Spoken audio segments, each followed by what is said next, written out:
There are yet more details in this forward lower superstructure area to install. You need to install this structure, I'm not sure what it is, along with the top of these gun directors, as well as this gun director on top of the conning tower. In addition to that, I'll install this circular vent and a number of searchlights. The last thing that I'll do in this video is reinstall this hatch. It was originally molded into the plastic. I removed it so that I could replace it with photo etch. First, I'll cut all of the plastic parts off of their sprues.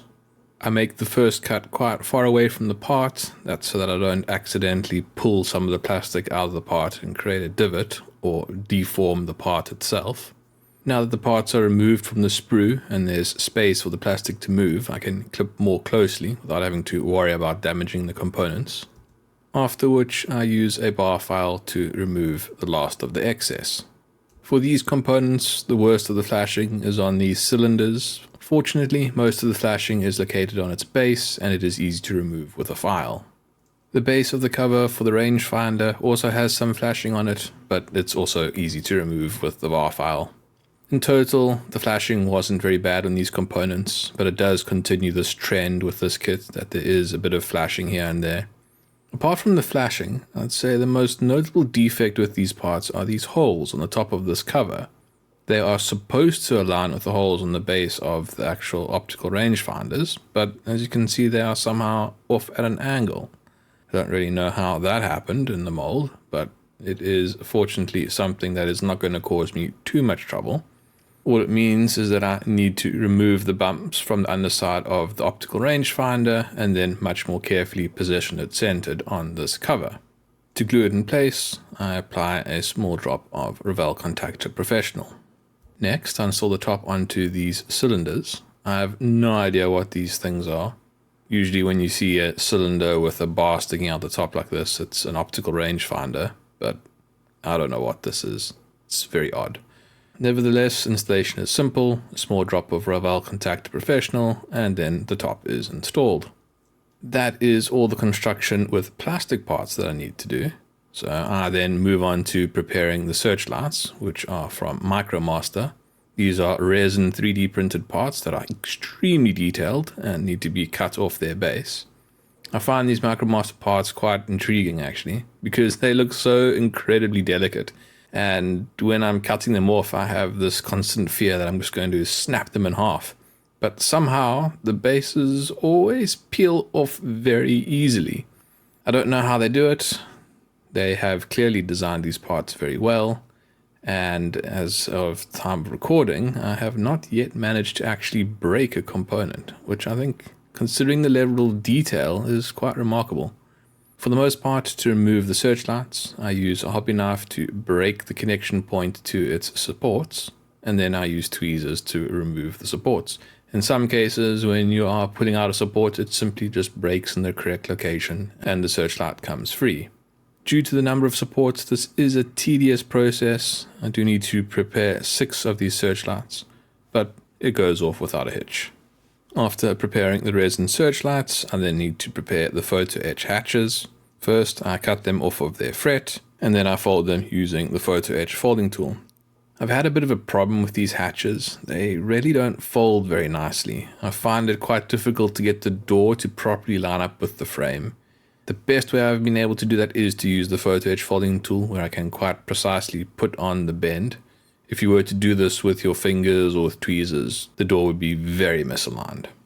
In some cases, it's even been such that I've had to attempt this fold multiple times, which has caused the door to snap off from the frame.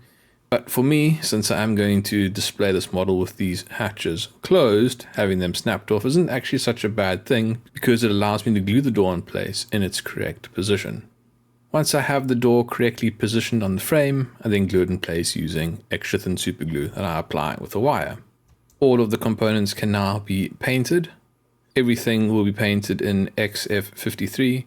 In previous years, the searchlights on HMS Hood were painted in a different color, potentially even black, but by the time she was sunk, they were all in the color, or at least close enough to the color, of HMS Hood's superstructure.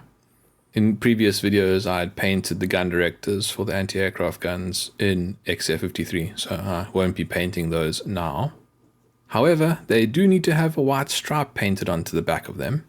I really don't like painting with white. It's basically, in my experience, impossible to paint with a brush. It never looks good.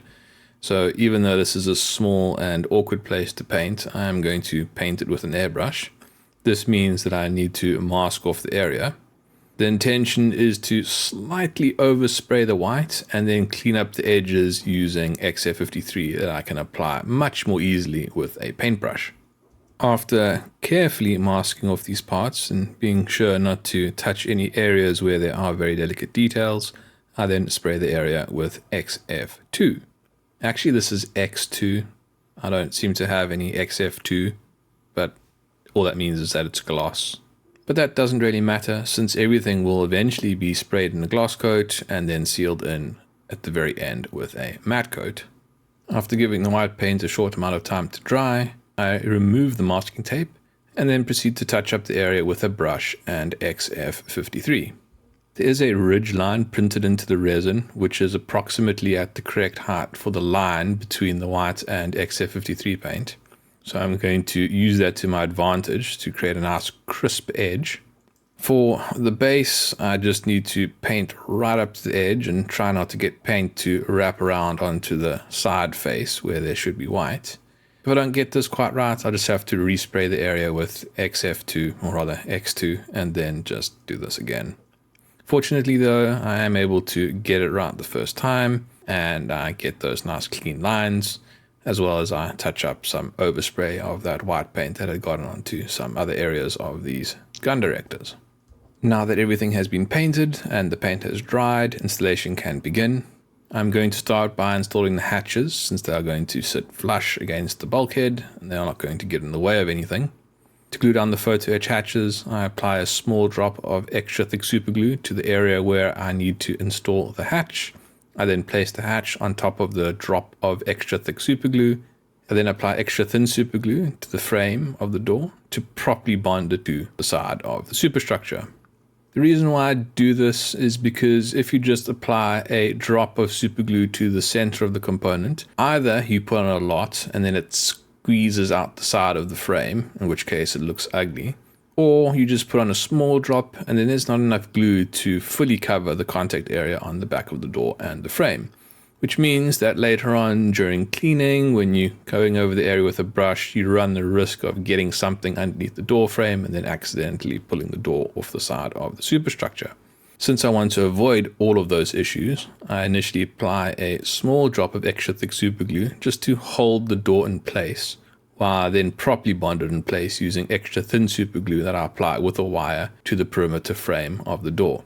That will ensure that the door is properly stuck to the model while ensuring that there isn't any excess glue left behind.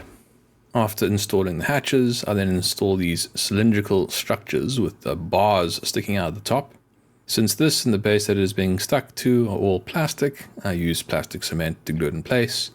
For the same reasons as for the hatch, I first apply a small drop of Revell Contactor Professional to the surface to tack it in place, and I then reinforce the bond with Tamiya extra thin plastic cement. Next, I install the rangefinder that goes on top of the conning tower. As before, first I apply Revell Contactor Professional to tack it in place, and I then reinforce the bond using Tamiya extra thin plastic cement. There are 6 searchlights that need to be installed, and these are resin components. That means that plastic cement will not be effective at gluing down these parts, so I need to use super glue. After ensuring that the holes in the deck are the correct size, I then apply a small drop of extra thick super glue to the inside of the hole, and then I place the searchlight into the hole. The super glue will grip very quickly, so I need to be sure to insert the searchlight at the correct angle and in a smooth movement such that when it stops, it is in the correct orientation. If not, it'll be a bit tricky to get it loose and correctly oriented. After the searchlights, I then install this circular vent. It goes through this platform into the platform below. Fortunately, it is pretty well aligned and goes in quite easily. To bond it in place, I apply extra thin plastic cement to its base. The last thing to install are the anti-aircraft gun directors. These are also resin components, which means I need to use super glue to install them. To glue them in place, I apply extra thick super glue to the top of their pedestals, and then gently place the gun director onto the pedestal, being careful to orient it correctly. And with that, almost all of the details on the lower forward superstructure are now installed. There are two obvious things missing. I need to install the 1/2-inch machine guns and some railing. I'm not going to install the 1/2-inch machine guns at this point because I originally bought from Micromaster the version with shields, which is correct for the 1/2-inch guns that go on the aft of HMS Hood, but I didn't buy any 1/2-inch guns without shields. And since I'm happy with Micromaster components, I've decided that I'm going to do another round of procurement from Micromaster, and I'm going to buy some additional components for the ship, including 1/2-inch machine guns without shields for this location. So since I can't install those machine guns now, I'm going to leave this area open without the railing and then come back to that at a later point. That means that in the next video, I finally get to move on to a new area of the ship. If you would like to support this channel or see how the ship looks when it is completed, then please subscribe. Thanks for watching. Cheers.